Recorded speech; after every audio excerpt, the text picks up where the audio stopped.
Hi, Nathan. How you doing, Ellen? I am good, thank you. And here we are on episode 4 of our podcast on how do we change. We've talked previously in number 1 about how do we change, what does success and unsuccessful change look like, and then we talked a little bit about how we focus on everything on the outside of us, our environment, our body and time, and we're usually quite stressed when we're in that survival state. And then we talked about change in survival is not possible because of lots of different reasons, and we need to be more creative to change. So this one was more about change. When we're in survival, we're focused on everything outside of us. So change, as we both agree, is an inside job. As a heart math practitioner and chiropractor, can you tell us a bit more about change from the inside? So yeah, with changing from the inside, our body needs to, as we mentioned in the previous episode, needs to be in a more balanced state, more in a parasympathetic state and a coherent state. And heart math is interested and have done decades of research into the effect and communication between our heart and our brain. So we have messages going back and forth, and those messages play a huge part in how balanced, how coherent our body is, without going into too much detail. And we can access that or cultivate that environment by doing certain techniques. And it's to do with like conscious breath, intention, or setting regenerative emotions.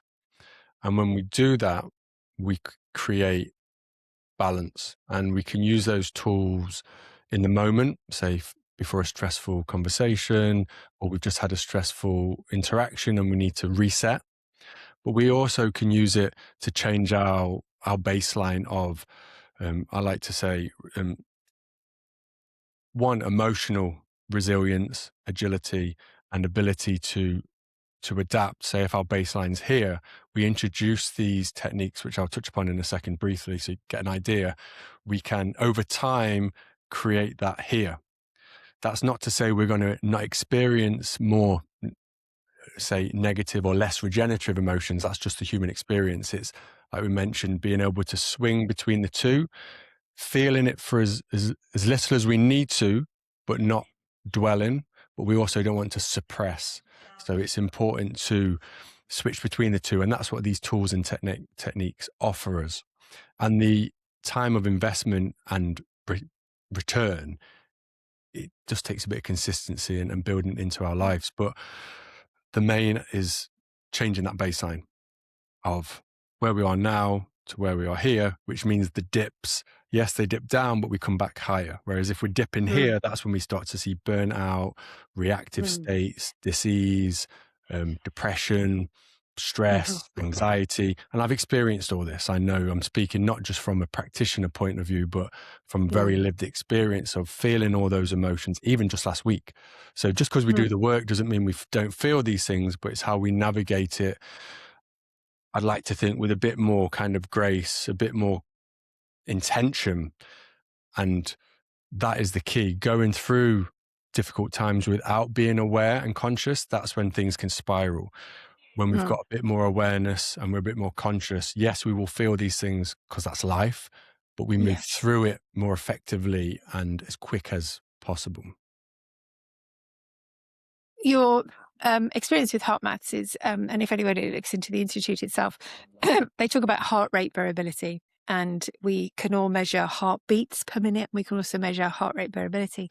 Do you want us to, can you explain to the audience about heart rate variability and what that actually looks like? Because that's a marker of stress or not stress. Can you just explain that to us?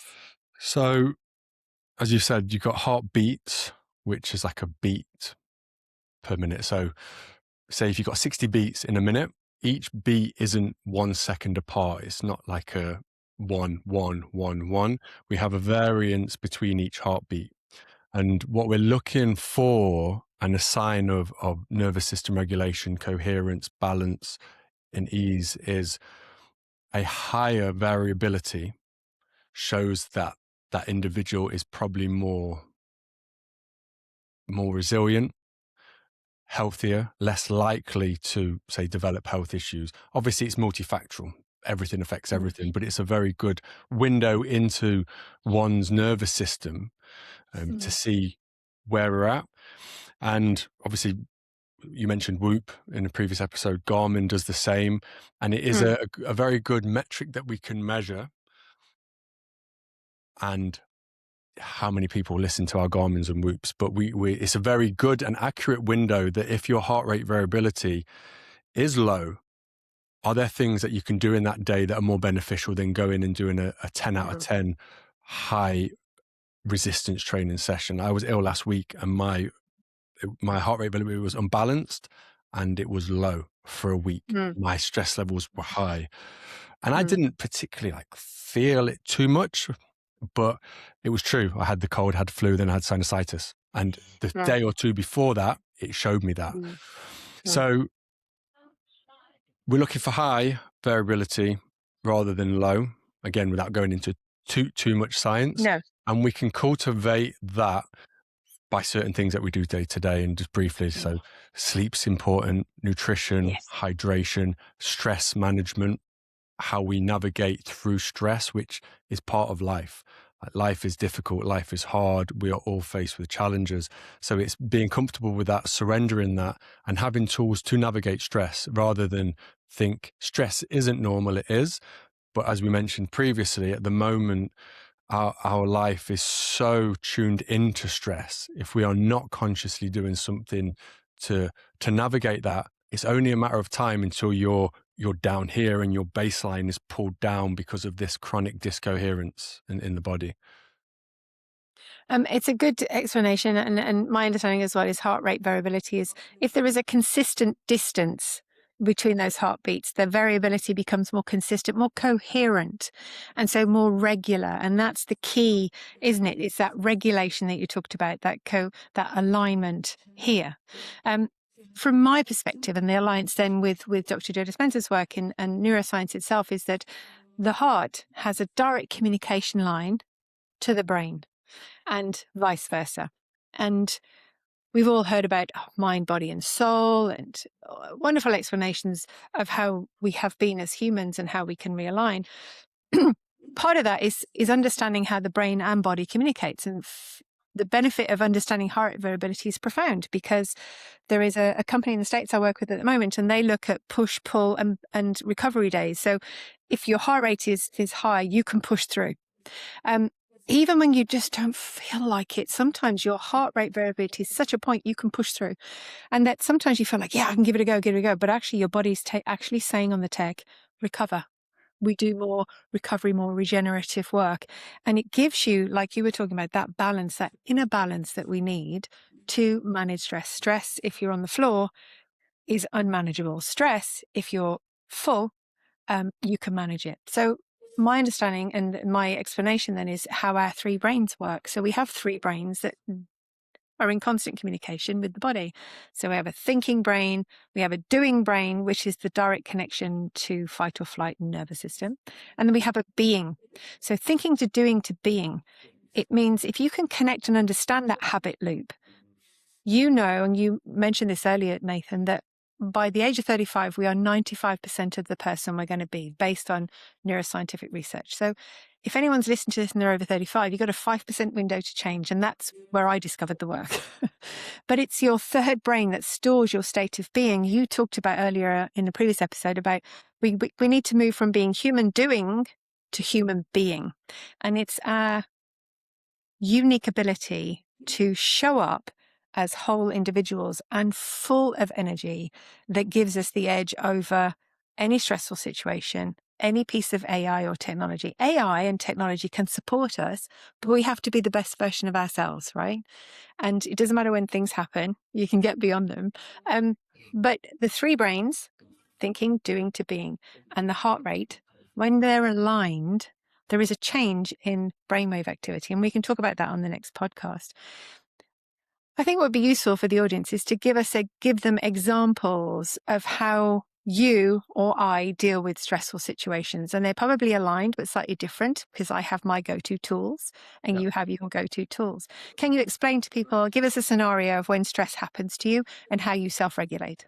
Okay, I'll give you a real example 2 weeks ago, I had the news that obviously the tumor in my pelvis had grown. And in that moment, this information was actually not too accurate. There was nothing that could be done. It couldn't even be operated on. So it's pretty heavy news to take. And the key with all news, and in that moment, what I did is I tried to pause as much as possible. Try not to quickly go into this thought process of this. And depending on the severity of the news we get might vary. So a refractory period for something like someone cutting you up in the car might be a minute, for example, as opposed to possible life-changing news. So it's giving yourself grace and understanding that there'll be a period of like a refractory period of feeling what you need to feel. In that case, it was 24 hours. I felt pretty rubbish for 24 hours.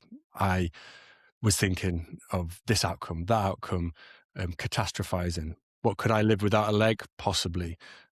What could I do without a leg? All these things, which is fine. But then it got to 24 hours and I was like, okay, done with that.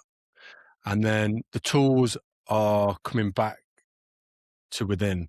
So that would be heart math, making sure I'm coherent, even if that's just every minute or so, just do 3 or 4 breaths. And that's all I did, rather than sit there for an hour, knowing that in that moment would probably be a bit much for my system to take. I was just doing coherent breaths for a day or two, moving, walking. That's all I did. And then I started to lengthen the time. I'd sit more and do maybe 20, 30 minutes of self-awareness work, cultivating that inner calm, that inner peace, so then I can respond moving forward to the information that I've been given. So yeah, that's how I tend to navigate things, is give myself a period that can vary from issue to issue, and then start to use the tools that I've been using. And that's the key to consistent practices. If you practice in a time of ease, when things do hit the fan, you can then call upon them, and it's not an energy drain. It's thinking, oh, I've got to try and meditate. I know how to meditate, or I know how to reflect, or I know how to walk. Mm-hmm. And then you can implement those tools when they're needed all the time, but when you really need them, you can access them without it being an energy drain or a stress. Yeah. And we talked earlier before about what is survival. Survival is a stress. And we experience multiple different stresses. We talked before, I think we talked about physical stress. Injury can happen. I had a knee injury 2 or 3 weeks ago, and that stopped me running. And I've only just got into running. So for me, it was like, how do I get over that? There is, and I'll tell you in a second. And then there are chemical stresses, when you're in environments where people have smoked, everything's changed around smoking or vaping. Chemical stresses are really strong. There are emotional stresses, and those are the ones that are the hidden dramas. They're number one. They're the number one. biggest, and they can catch you off guard. They can come from the past, PTSD, for example. And so I had an emotional stressor as well 2 weeks ago, and you just think, okay, let's reset that baseline. And for me, going through change is what I'm going through right now. So I am literally launching a new program with the work that I do, and I have now got to become more visible in front of the camera. I am really very much in my comfort zone, not being very public facing and being behind the screen. And working with you has pushed me beyond that and got me to break the habit of being myself.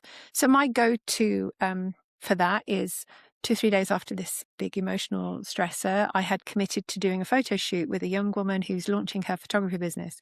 Now, the big thing for me was to show up for her, not for me, and show up for her and bring my best self forward. And what did I do? I use meditation. So that's my go-to tool to change my internal state, to self-regulate and go again. The tool that I use now and I use every day is something I used on a military trial, and we can talk about that on our next episode about changing brainwave activity, changing heart rate activity, because to change is hard in survival. To change in a creative state is where it happens. Here's an example, and we can give to people, is Mo Farah was a British Olympian and also a marathon runner. And he was at the Rio Olympics, and it's a classic example how he uses a stressor a physical stressor, an emotional stressor to get beyond to achieve. So he fell in the 10,000 meters and everyone went past him. Now he's an Olympian. He'd won 3 other medals at that Rio Olympics and he was on the floor and had to get up. Now, what drove him to change? You mentioned before about energy is emotion in motion, right? Emotion is energy in motion. So his psychologically and physically, he was on the floor, but he used the internal driver. It was internal for him. He got himself up and he went again because his vision of the future was he was not going to cross that finish line without a 4th gold medal because he has 4 children. Each one of them, he wanted to give the gift of a gold medal. And you talked before about your son, right? And allowing him to have the most beautiful regulated nervous system growing up. Because as a child, they sit in theta brainwaves. They're in this highly creative state for the first 7 years of life. They don't understand logic. They don't understand time. They don't understand body. They don't understand environment. And they are not in survival. They are in play mode. They're in creative state.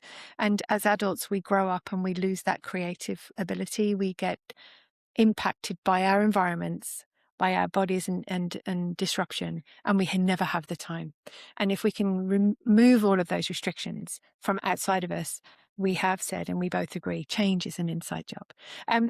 So here's the example of my knee injury.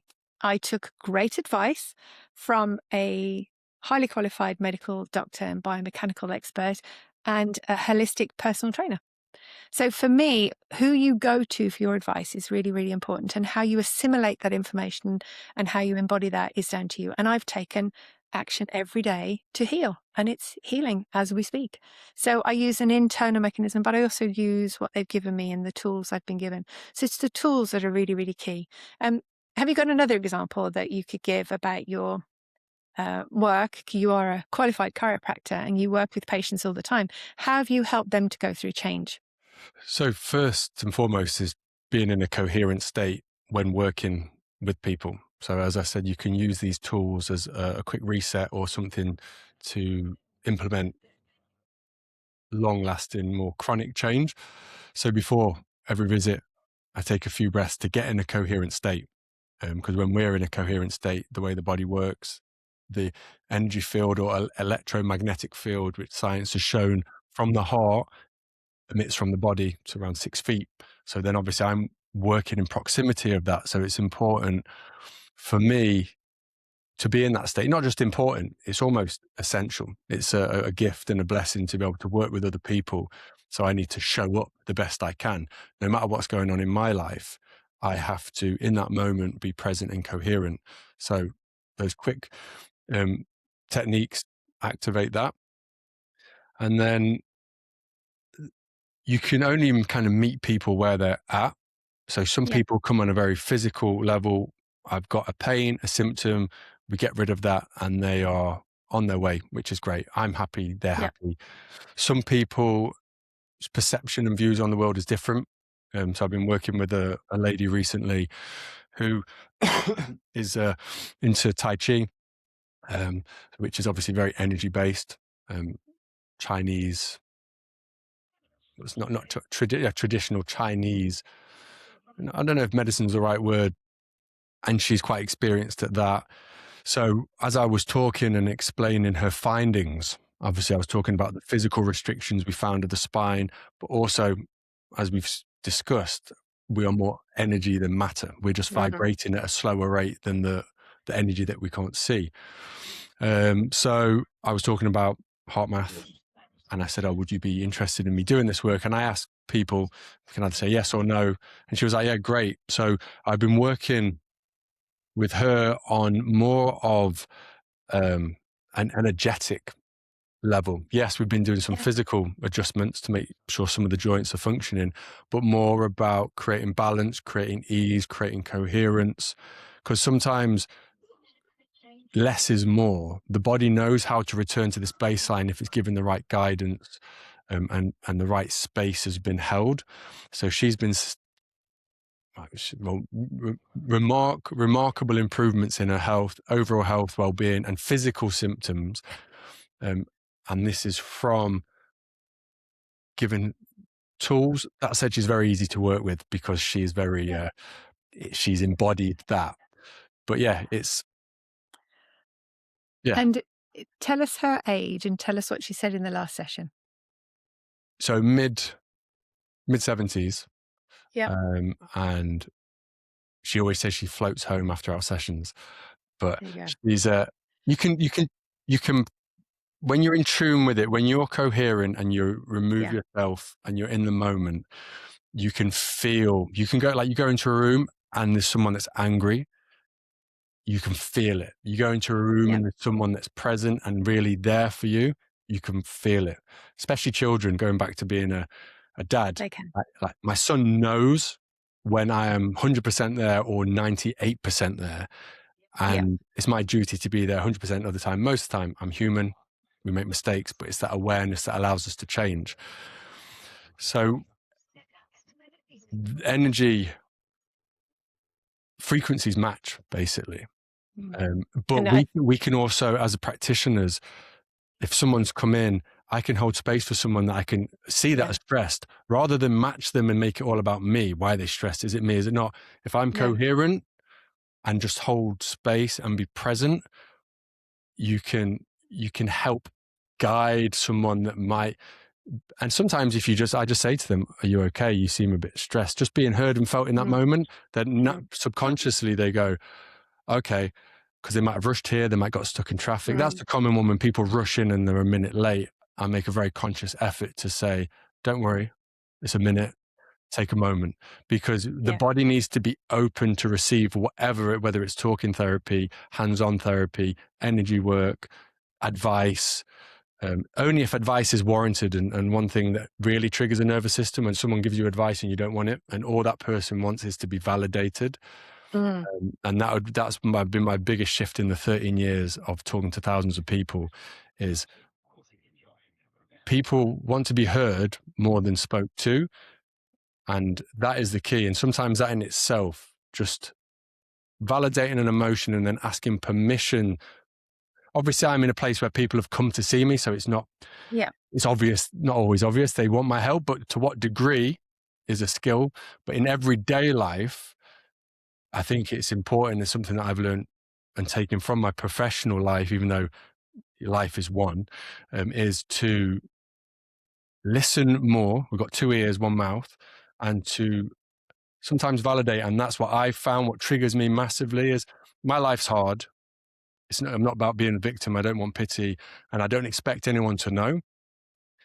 But just the validation of going, yeah, your life is effing difficult, is straight away, that's all I need. I don't need silence. I don't need someone to try and fix it.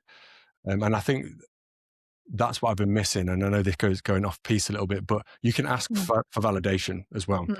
Like, to come back to that whole reason for change is, if you can change from the inside, like you said, when someone shows up to you and they want a very analytical approach to a solution, you do what you do as a chiropractor and they go and they're happy.